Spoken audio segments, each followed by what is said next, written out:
Getting your character backed into the cage isn't about footwork speed or how strong they are. I see this mistake all the time, and here's the real problem. Your character is reacting to pressure instead of preventing it from happening in the first place. By the time they react, they're already halfway to the wall. I figured this out the hard way in the gym, getting my back pressed against the cage over and over, until one day it just clicked for me. And once it clicked, it literally never happened again.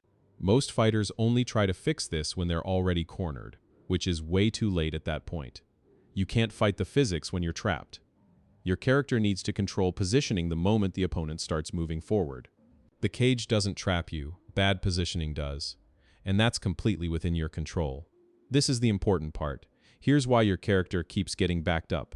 When your opponent moves forward, your character backs up in a straight line. That's fighting the geometry of the cage, which doesn't work. The cage is always literally behind your character, so every single step backward brings them closer to it. It's like running away from someone when a wall is chasing you from behind. The more you run back, the faster you hit it.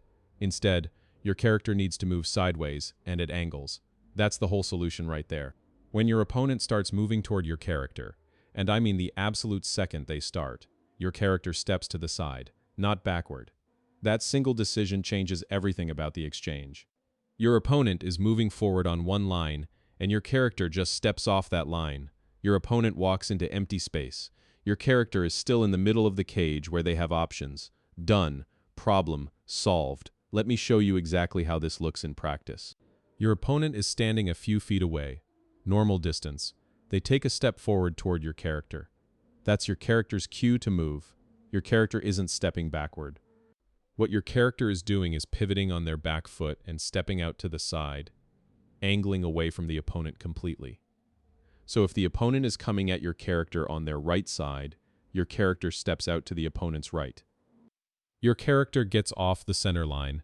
When the opponent continues forward, they're literally just pushing air. Your character removed themselves from the equation. Simple. Now here's something people miss. Your character's hands are just as critical as their feet during all of this. As they're stepping sideways, hands have to stay up, guard stays tight. Your character is defending while they're repositioning. It's not just footwork, it's footwork plus hands working together as one unit. You can't just move your feet and hope your opponent doesn't take advantage of that moment. After your character moves away and resets their position, don't just chill there and wait for your opponent to come again. That's what I see most fighters do, and it's actually wrong. The second your character gets back to center position, they need to take over. Your character moves forward. Your character creates their own pressure. Your character controls the pace and distance now. Now your character is dictating the fight, not defending. That's the whole game right there. So how do you actually train this so it becomes automatic? Start with the basics, no striking involved.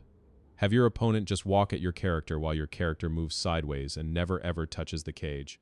Do 3-minute rounds of this. Don't try to be fast about it. Focus on your character staying consistent and getting the timing right. Feel the rhythm of when to move. Once that feels natural to your character, then you add light striking. Your opponent is walking forward and throwing light combinations at your character, and your character is using the same lateral movement they learned, but now they're also defending with their hands and maybe throwing something back. Your character is putting it all together. After that, go full intensity. Your opponent is actually trying to back your character up. They're walking your character down for real, with real speed and power. Your character is using everything they've learned under actual pressure. That progression matters. Your character doesn't jump straight into the hard stuff. You build it in layers, and that's how it sticks. Practice this 2 or 3 times a week consistently. Make it automatic. When a real opponent applies pressure in a fight, you won't have time to think about mechanics. The movement needs to be reflexive. It just happens. Fighters who never get trapped aren't moving faster than everyone else. They're just always aware of where they are and where their opponent is at all times. That awareness lets them move before pressure builds instead of after. Once your character has that, getting backed on the cage just stops happening.